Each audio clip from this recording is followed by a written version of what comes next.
Good morning. Says I'm live, so I'm live. And today we're doing paper sticks. We prepared a bit last night, but I know that you may not have seen that. So we're going to start again with paper sticks. And paper sticks are an incredibly useful resource. So once you've got one, you can do so many different things in to make maths interesting. And they're great for art. They're great for all kinds of different things, making structures and learning about the stability of structures as well. So I'm just going to very quickly, so this session is for you if you are aged between 7 and 18. So we'll be doing specific activities for you. I'm going to very quickly create a watch party. Here we go, start a watch party. I'm going to put the links in. Now I've just putting the links in the actual description now, in the description of the post. I have tested different things and I'm not sure how well they all work. So end of, I'm just putting the description in the links so that you can find them easily. So that's the link to the resource. And then what I'm learned how to do is how to show you the resource through screen sharing. If I can just get my head around it. Share, make sure I've selected the right thing. So sharing, here we go. This is what we're going to be doing. These links here are, I've put them in the description, so you can just click on those. I'm going to make it now. If you've got, so now I'm going to stop that screen share. I'm talking you through it so that you know what, you've got some idea of what I'm doing now. This time I'm actually going to share it. Last night I was doing this and you weren't seeing it, which was a little bit not so good. So I'm going to make sure that I'm seeing what you're seeing. I definitely don't want the chat. So I'm hoping, I don't understand. I hope this is working because right now it just gives me chat. So I'm hoping you're seeing this, right? And let me just look on. I've ordered a new monitor. I've got a new monitor coming, which means that I can now have a separate monitor seeing exactly what you're seeing. Caroline's watch party. Yes, I can see it. I'm looking there. It's a little bit delayed, but at least I know you can see it. So I got here a piece of newspaper. When you make paper sticks, you want all your paper sticks to be the same length, unless you don't, in which case you're going to make them specific lengths. Now, we are going to be building at some point some geodesic domes. And for those, we're going to be definitely using different length sticks. For these, you always want everything to be exactly the same length. So I'm going to fold it over. Nice and carefully, precision isn't absolutely critical, but it does help. And then squish it down so that all of our, so you want to use the same newspaper or newspapers of all the same size. You can also use scrap A4 paper, just your normal, just letter paper. In America, it's letter paper. In Europe, it's called international. It's called A4, or any size you want. You can make much smaller sticks. Sometimes I halve an A4 sheet to get an A5 and make much smaller sticks. But when I use newspaper of this size, I fold it over twice. Then, nice one, we have to fold it in thirds. So it's a little bit of practice required. That doesn't have to be exactly right, although it does help if it is. I didn't do that quite right there. Now fold it in thirds. I want all the rough bits inside. Anything that's rough wants to be inside. And that's folded in thirds. Now we're going to get a piece of string. And with our piece of string, we're going to make it more than 3 times the length, the width of the paper. The reason I'm doing that is so that we can reuse these sticks. If you're going to make something and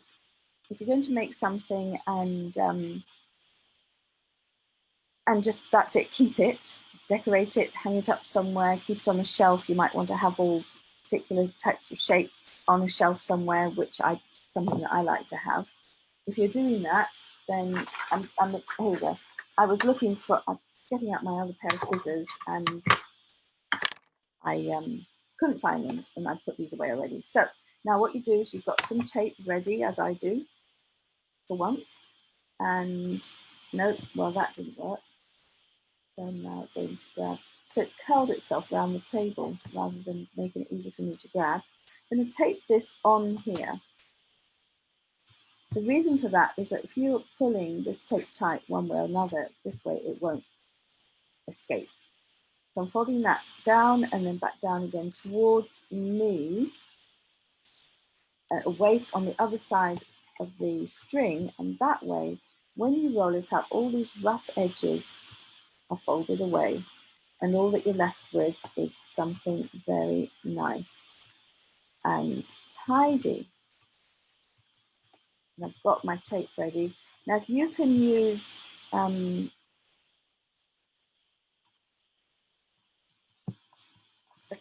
tape that can be painted or drawn over, then that's great. Today, I'm just using regular sticky tape. And there we go. Now I've got a nice strong stick, and we're going to make shapes with this. Now, I've actually had a whole bunch prepared using scrap paper, so I'm not going to be using my paper sticks, but I am going to put these away. I'm starting a whole new collection of paper sticks, which are all the same size, and they are newspaper ones, so they're going safely in there.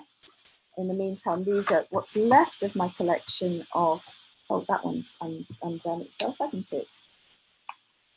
So that one needs to be retaped out. And we're going to use 6 of these for today's activity. So the first thing we're going to do, so this first activity is good for any age. Now I'm going to do 2 slightly different versions of it. Now I am going to reuse these. I am not going to keep this shape available to me, so I'm going to tie it in a bow. I can pull it out easily, and that way, waste not, want not. Now I'm going to do 2 challenges. So actually, the second challenge will go up to higher levels. So if you're here of any age and want to have a go at the other challenge, then I've got to change hands around because I'm not used to tying my shoes like this. This is how I tie my shoes, but not, there we go. Maybe I should actually do it the way I tie my shoes. And again, I'm going to make a square. I'm going to use 4 sticks. Oh, what am I doing? I'm tying them together. I have shown you how to make the stick. It's okay, I'll get there. I'll get there. Tying my shoes so that this can be undone. And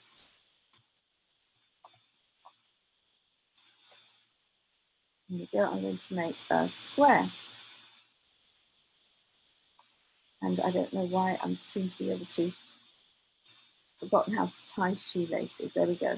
So tie, now you don't have to do it like that. I'm doing it like that, so I can definitely reuse these. Now, the first challenge, I'm actually going to set you, because if I set you this first challenge, it's harder than the second challenge. The first challenge is take 1 square and 2 sticks and make me 4 triangles. That's the first challenge. Now I'm going to make an easier challenge for young learners. I'm going to tie an additional stick on across here. So you can do that as a challenge, what I just did. You can do it as a challenge for other people. You can just, it's a nice challenge on its own. It's not necessarily that easy, depending if you're younger. And this first challenge is for younger learners. Okay, now everything together is take 2 triangles, add 1 triangle, and make 4 triangles. Now you could put it there, but it doesn't reach the ends. So, and plus, and just to be absolutely clear on this point, we do not have 4 triangles in the middle here because the triangles are closed 2D shape with straight edges. Well, this is not closed. That is definitely not touching that. You could close that there, but in that case you've got 1, 2, 3 triangles, and that is totally not closed. The other thing is, I do actually want, which I didn't say, I'm saying it now, I want 4 triangles where every edge length is the same, every triangle is the same size. So how am I going to do that? Because you might have attempts like doing this sort of thing to make 4 triangles. There's 2 triangles there. Now, some people might say there's 2 triangles there and 2 there. So yeah, they definitely all want to be the same size because you're quite right. There are 2 triangles there and 2 here. We're not looking for the bigger triangles on the outside. We're only looking for the straight triangles that are clearly triangles, that aren't hidden in any way. And these here, these are not triangles. That's 1, 2, 3, 4. Those are quadrilaterals. So the next thing, the actual puzzle, the puzzle that's in the resource gives you this. I'm just giving you a little bit of extra depth because I can, because I'm doing a video. And this gives you a little bit of extra depth. So there is the puzzle. I've got to be able to see what you're seeing. Make sure, just got to do a bit of jiggery pokery. Make sure that you can see. No, I don't want that. I don't know what that is. I don't know what's doing that.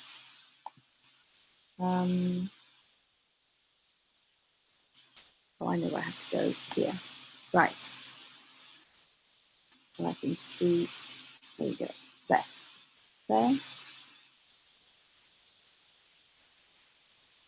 Oh, got it.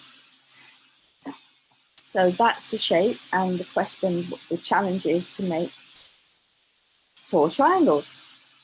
So once you've got your 4 triangles,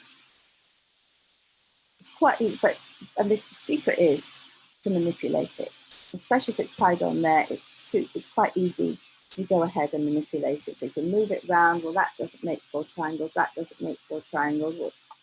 Oh dear, I'd better tie that on a bit better, because that's not going to help, is it? And hopefully that will stay on if I only do the one bow there. I think in the future I'm just going to not do the bows. I'll illustrate them. Hey! And hey, whoa, come back, all is forgiven. Come back, there we go. There we go. I'm constantly learning, by the way. I think it's a lovely idea doing the bows, and it does mean I can reuse and recycle. But the idea of these videos is to help you learn, and the more fidgeting I have to do, fiddling around I have to do, the longer it takes me, and I think it's going to be worth just tying them up. So there we are. We have one. It's kind of hard to see because perspective isn't quite the same, but they are actually all the same size. So we've got 1, 2, 3, and 4 triangles. They're all the same size, and it has a special name. This shape is a triangular base pyramid. The base is a triangle, and it's also called a tetrahedron. Now that's an ancient Greek word. Ancient Greek is used by mathematicians. Some of it's derived from Latin, some of it's derived from Greek. This one's derived from Greek, but it has a meaning. Tetrahedron means 4. Tetra means 4. If you've ever played the game Tetris, then you'll see that it's made up with 4 squares. All the shapes are made up with 4 squares. Not a coincidence. 4 tetras. Hedron is face. So this is a tetrahedron. It has 4 faces. Tetrahedron. That's it. And so we've made a tetrahedron. Now let's see. And I'm going to go back and share. Stop sharing that. And now I'm going to go back. Oh, I'm getting good at this, says she with confidence. And what's going to happen next? Be careful what you wish for. Share. Careful what you manifest. Okay, so now we're back on the document. Oh, crikey. Now I'm in the document. I can move it around. This is great. I'm learning something new every day. So that's the first challenge, and that's for really 7, 8-year-olds. And then you can doing the 4 squares, using the square and 2 sticks is a good way of challenging it. So then the next challenge is here, make an octahedron. So it tells you here, when I do it, I tend to say work out how many sticks you're going to need, but make an octahedron. It's all using triangles and join them together to make an octahedron. Now, you want to know how to make the octahedron, right here in the resource, download the resource, and it's link on that, and that tells you how to make the octahedron. And it's all about noticing about the properties of 3D shapes and learning about 3D shapes through making them, which the idea is then that you will remember. That's going to be the key there, is remembering it and knowing it, having a knowledge inside of you, an experience with 3D shapes, and be able to look at it from all different angles rather than just seeing it on a piece of paper and learning it in a classroom. So,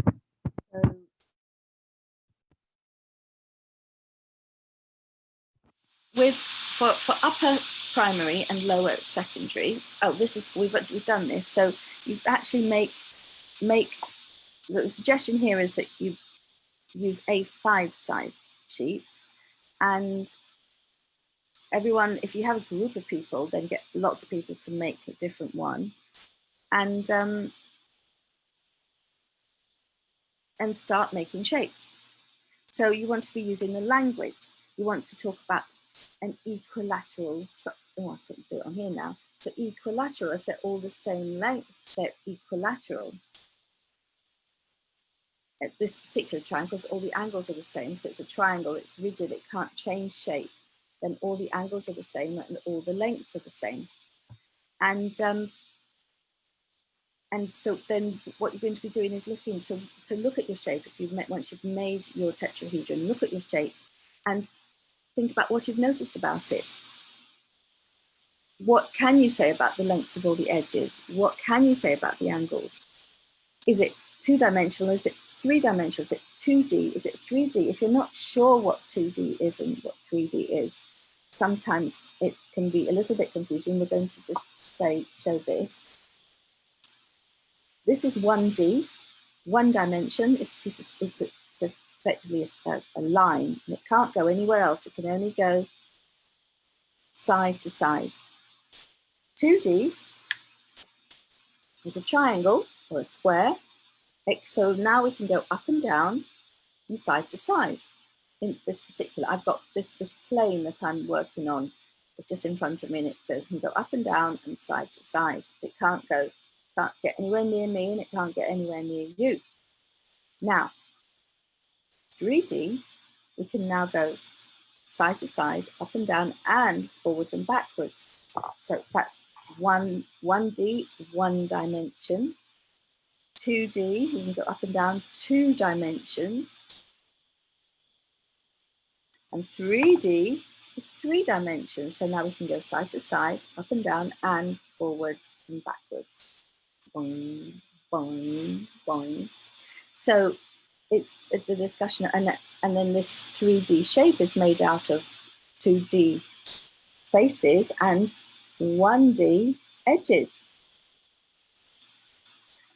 So then it's looking at whether everything's the same or whether it's a regular shape. So you might have encountered regular 2D shapes, but this is a regular. Well, it's not very, because it's a bit wobbly. But if you don't make it a bit better, it is a regular 3D shape because every face is the same. Every edge has the same. Every vertex has the same number of edges, and the length of all the edges are the same. The angles are all the same. It's a regular shape. Whichever one you look at, they all look the same. If I turn it around there, that looks the same, and that looks the same, and that looks the same. All the vertices look the same. It's a regular shape. Now, the activity for 16 to 18-year-olds, so there's basically download the resource and play with your shapes. That's essentially what you want to do if you're in upper primary and lower secondary. And upper secondary, 16 to 18-year-olds, you want to look at the symmetries of the tetrahedron. There are lots of symmetries in the tetrahedron, and there is a YouTube link to go and look at to help you. And it's a beautiful activity. You have to be systematic. You have to do all those things that train you to be an effective mathematician and a thorough. You have to be quite thorough, and you have to make sure you've covered all your options, and that you might have to think laterally to come up with some of the symmetries in this shape. And it is a beautiful exercise. Something that when I did it over a course of several days. I didn't do it in one session. I started it, and then I knew I had to find 24 symmetries. And so I just kept persevering. I kept coming back to it, and eventually filled out my chart. I had a chart to log all the symmetries, and I encourage you to do it. I found it very satisfying, very fulfilling, and I learned a whole lot about symmetries for that. And symmetry, apparently, I'm told, is super useful these days for a lot of elements of physics, certainly crystallography. There are some elements and some studies that you can go into if you're doing advanced, if you're 16 to 18 and studying different areas of maths that will, number theory is useful, really useful for number theory. So that is good preparation for you. And it's a fun activity. What's not to like? Okay, so you've got some nice questions here for you, and we do have the solution at the bottom, although I don't know if I want to be showing you this. And you can look at the different types of rotation, rotational symmetry, reflection. And doing the activity, it's to make models, to actually make physical models, get into the habit of making physical models. The mathematicians I know, their houses are full of models of 3D shapes, or even if they're not full of them, they'll make a model if they're working on a problem. I have a wonderful friend called Alan who works with cone mathematics. He's always pulling out little examples. He makes something that he can visualize and experiment. And you experiment by making things. Now you can do it on a computer as well, absolutely. But sometimes you just want to get something in your hands and just look at it with your actual eyes and look all around it. And this is a great way of doing it. So helping your visualization skills and describing the shapes, talking about the properties of the shapes, discovering the properties of the shapes. And it's also observation, says at the bottom there, doesn't it? Skills of observation. I'm going to stop the sharing now. Hello, I'm back. And so if you are enjoying these activities, thank you for coming. And if you have a YouTube channel, a YouTube account, please do subscribe to our Bubbly Maths YouTube, where all these lives are being put up, and the Math Toys YouTube channel. The links for those are in the announcement at the top of the group. And what you can do there is that it's then searchable. You can find the resources. We're uploading more and more and more of that are connected to the AIMSEC resources. So please do upload those and subscribe to the YouTube channels. And then if you're enjoying the daily videos, please share the videos and also tell your friends about them, and get people with, if you've grown up there, got a Facebook account, go ahead and tell people about it on your Facebook account with a link to the group. And if it helps you, it might help them too. And there's also one final thing. Oh my goodness, the endless stream of it. The AIMSEC Facebook page. If you look in the group, you see lots of little memes with little activities, and click on those, and that'll take you to the AIMSEC page. If you like the AIMSEC page and follow it, then you'll easily get a hold of a lot of these little means yourself, just little activities to do, just pause for thought, do a little brain gym, and continue on your way, especially if you get stuck. They're a great thing to do if you're stuck. You go, oh, crikey, I've had enough of this for now. I want to go and have a break. So you go and have a break and go, well, I really need to stimulate myself. I need to get thinking again. Do one of those little brain gyms that's on the AIMSEC Facebook page. They're very effective. I am now going to do our daily jaunt, if I can find it. Have a look at, if I can find it. Oh, I am looking forward to getting my new monitor. Here we go. We have Eddie. Thank you for joining. Rachel. Oh, hello, Rachel. I'm so pleased to see you. And okay, interesting thing showing up on my screen. Something different happens every day. Tabisa. Hello, Lucy. So good to see you. Ian. Hello, Ian. How are you doing? Oh, hi. He's up in Glasgow. Henrik Robinson, thank you for joining. Russell, thank you again. Trevor Owen, thank you for joining. Savino, Nimi in India, you're very welcome. If you have any input or comments or anything, please do. And also, please do feel free to share Hey Math resources on the group. You'll be most welcome to share activities that you might have on the group, and I'll send you a PM on that. Evelyn in Bognor, Dave out in the West Country, and Tommy Templeton, thank you, and Margaret Jones, the lovely, wonderful, amazing Margaret Jones. Again, if you have any feedback, always welcome. Thank you for joining. I've now got to find how to close the live down. I'm so looking forward to having my new screen. I don't have to search constantly for, there we go. Thank you for joining. Now, 10 o'clock, we'll be doing an activity for early years, and then 8 o'clock tonight, preparation for tomorrow's activity. Please join. That's London time. All these times are London time. And if you're watching on the replay, hey, that's easier. You don't have to do a particular time.